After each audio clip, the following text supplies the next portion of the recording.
everybody? Welcome back to the corner. I already know you haven't seen my face in a long time. I haven't posted a video in a long time. I know. And I definitely haven't given you a movie review in a long time. I know. But like, we're not here to talk about me. Let's just go ahead and roll the theme song. Hello, everybody. Welcome to my corner. Welcome to my corner. Let's have a talk now. From Miami to California. Check your girl out. I'm gonna give it to you straight up. That's right. Keeping it real, no games inside. Let's go. Welcome to my corner, y'all.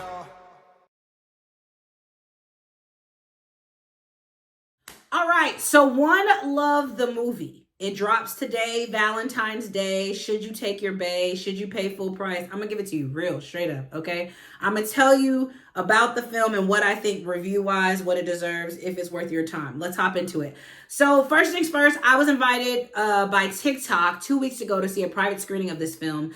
And so basically TikTok hosted an event for Black content creators, and they rented out the theater, and we saw a private screening, and we had an after party in the city of Atlanta. The movie stars Kingsley Ben-Adaire, Lashana Lynch. Lashana Lynch is my girl. This was the first time I had ever seen Kingsley Ben-Adaire act. Actually, no. I think he played in a movie recently that was produced by Regina King where he was like Malcolm X. I'm not really sure. Don't quote me. But Kingsley was also in Barbie, but I didn't see Barbie, so I can't tell you. Lashana Lynch, though. Lashana was Izogi in Woman King, and she was also Miss Honey in the new version of Matilda. I love Lashana Lynch, okay? Like, as soon as I saw the preview for this movie and I saw that Lashana Lynch was in it, I was like, oh, I'm about to see that. Like, I love Lashana Lynch. I think she is so talented. Okay, so let's go ahead and address the rumors and the elephants. First things first. So there was a rumor, well, not really a rumor, but I know that a lot of people from Jamaica felt like the main character, who was played by Kingsley, should have been Jamaican. The argument was, why would you put someone who wasn't Jamaican, why would they play Bob Marley? And Kingsley's response was simply, the family chose me, therefore I don't have to answer these questions.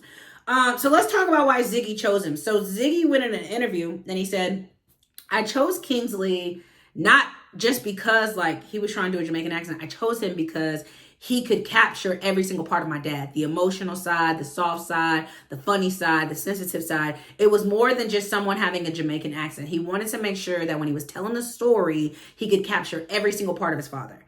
Kingsley, from the audition, did that, so he picked Kingsley. So there goes that. All right, so when it comes to the biopic, right, like, I like biopics, okay? Like, my favorite biopic is the autobiography of Malcolm X, like Malcolm X, Spike Lee, Denzel, like, right? I love What's Love Got to Do with It, starring Angela Bassett. I love The American Dream. That's about the Jackson 5. I like the New Edition story. I like the Bobby Brown story. Like, if we go on biopics, right? Like, I like Selena. If those are like don't get this out your mind. Like, it's nothing like that, okay? So if you're coming in here thinking you about to watch a biopic and you're excited because you like, get it out your mind, okay? Those biopics, this and this, they're not the same. I'm telling you right now. I also think when it comes to those biopics, if you're an American, you know a lot about those biopics. Like, you knew about Tina Turner. Even if you were a little kid, you knew a lot about the Jackson 5. You know a lot about Malcolm X, just because it's like we're taught these things. When it came to Bob Marley, you're literally learning the whole entire time, especially if you're in my age group. So I was born in the late 1900s. So by the time Bob Marley was out doing his thing as a grown man, I think I had just came out the womb, and I was like, no, I wasn't even out the womb yet. So by the time Bob Marley was on his way out, I think I was coming in the world. So I know a little bit of his music, but I don't really know much about him, right? Also, being that we are American, why would we know any other history but American history? Because that's what they teach us. So it was so much in there. Like, when it starts off that you're not only learning about Bob Marley, but you're also learning about the history and the culture of Jamaica. Like, you're learning about what was going on in Jamaica. Like, I did not know that was taking place in Jamaica. But how could I? Because number one, I was a child. But also, like, it wasn't taught. Like, we're taught history, but that ain't what we're taught in history books. So I will say from the aspect of like learning, I give them an 8 because I learned a lot. But it also left me with questions because I learned a lot, right? This movie was maybe about an hour and it was almost 2, right? And in those 2 hours of me learning, I still had more questions, which made me mad because it was like, in the other biopics, there was no questions for me to have. Malcolm X is 3 hours, okay? What's Love Got to Do is like 2 hours and 50 minutes. They leave everything on the floor so you don't have any questions. With One Love, I got questions, right? I got a lot of questions. And it makes me mad because I'm like, is there a part 2? No. It's like you skip, like the timeline don't really, like, okay, so if we were to start from like, okay. So let's say we're starting from the biopic. Really, you start like with the day they're born, right? And then like their life, their childhood, then you get into teenage adulthood, and then you get into them being grown. Well, in One Love, he grown. Like he grown from day one. I'm like, wait, what? Like he grown. So we're having flashbacks, like when he was a child and who his mom was and his teenager. We're flashing back. But it's still not enough for me to, like, I still have questions. Like, for example, okay, so in the movie, Bob's mom goes to America and leaves Bob in Jamaica. And I'm just like, wait, because what? How did she do that? And then I'm asking questions like, okay, so you knew who your father was, but maybe you didn't. But also like, how did she just leave you in Jamaica is what I'm trying to figure out. Like, in my mind, I'm just like, as a parent, you gotta, you know what I'm saying? So she left him in Jamaica and he meets the Rastafarian. Now, I will say this.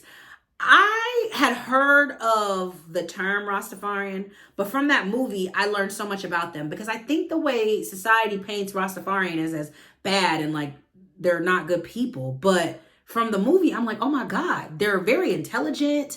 It's not like this hate. That's not what people make it seem. I learned a lot from that. Now, in addition to me learning some things, I still have questions. Like, for example, Bob is married to this woman named Rita, right? Well, in the movie, there is a scene where Rita and Bob in the street fussing. I mean, Bob like, she like, when you become jealous, he's like, what? You know, they're fussing, right? Rita says, I have been with you.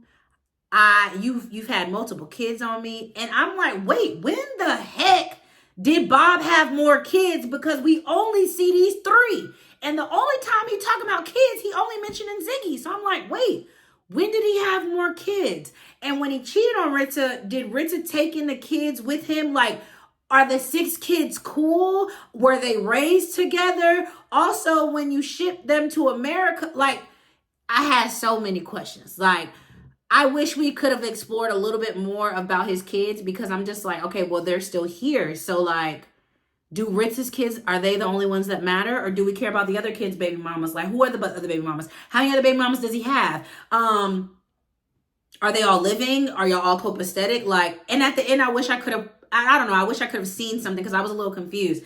And like, he even says to Rita, like, I know you got a man in Jamaica. Well, pause, hold on. So you was cheating on her and she was cheating on you and she doesn't have no baby. Like, I got questions, you know what I'm saying? Now, when it comes to the music, I thought they did a great job explaining the music. Like the reason why he writes and the way he was able to capture the music, like the reason the music was what it was. Cool, right? Okay. I also kind of had some questions because we went straight from Bob Marley getting a diagnosis to death. What the heck happened in between?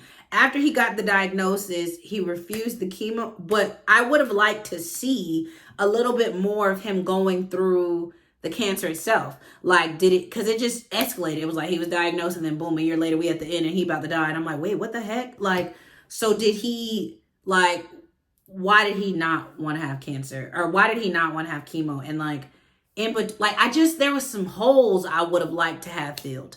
So overall, right, for me, this biopic's getting a 7.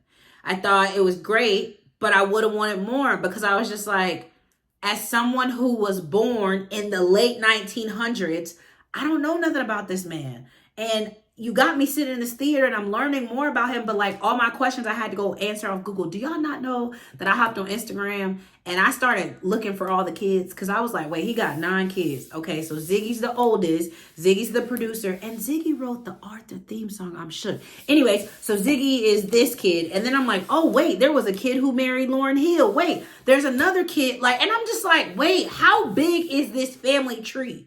And y'all cool or what? And so like literally I saw that even the great grandkids sing, that the great grandkids make music just like him. And I just wish I could have seen a lot. I know it was a Bob Marley biopic, but I just felt like you left me with some stuff. I would have wanted to know a little bit more. Even the cancer, like that part, like, oh, he just died. And I'm like, okay, yes, his life was great. It was meaningful, but there was just more that I would have wanted to know. So for me, I gave it a 7 out of 10. I personally feel like you should go see it, but it's not something like, oh my God, you got to rush to the theater today to see it. It was more so like, it was a good movie. I'd probably go for like a matinee. Like it would be like one of those movies I would go on a Saturday and I would just go and sit. Like, it's not like, I'm not rushing to the theater like it's a Marvel film, put it like that. It's not one of those films. It's a great film. Do I think you and your lady will enjoy it? Maybe, except for the part where him and Rita start arguing. But other than that, I think she might enjoy it. I can't tell you, because like one of the things that a lot of people were saying was like, I'm not from the Caribbean, so I don't know if the accents were good. I can't tell you. Like, I know people from the islands, they are a little bit more critiques of films that involve their people. So I can't tell you if he did a good job on the accent. I can't tell you if they captured the essence of Jamaica, because I don't know. I'm literally going to Jamaica for the first time in August. So I can't tell y'all like, oh, that part was done well. The writing was good. I think the acting was good. I just wanted a little bit more. That's it. Like, I would have liked to leave the theater feeling like a master at like knowing who he was, but I still left the theater with questions. I think Ziggy Marley did a great job capturing his father, but I still had questions. That's it. Like, I had questions. I didn't have any questions when I watched like the other things. And so for me, I guess that's the point of the movie, to make you want to research more. So I did start looking up his life and his music. I had only heard certain songs, so it was really interesting to learn more of the music in the catalog. So overall, I give it a 7 out of 10. If you ain't got nothing to do today, go see it. If you single and got no babe, go see it. I personally thought it was straight. I give it a 7 out of 10. That's really what it is. If you guys watch the film, please hop in the comments and tell me what you would rate it. Yeah, so that's my movie review. We'll be back in the corner when we back. Thank y'all. Love y'all. Peace.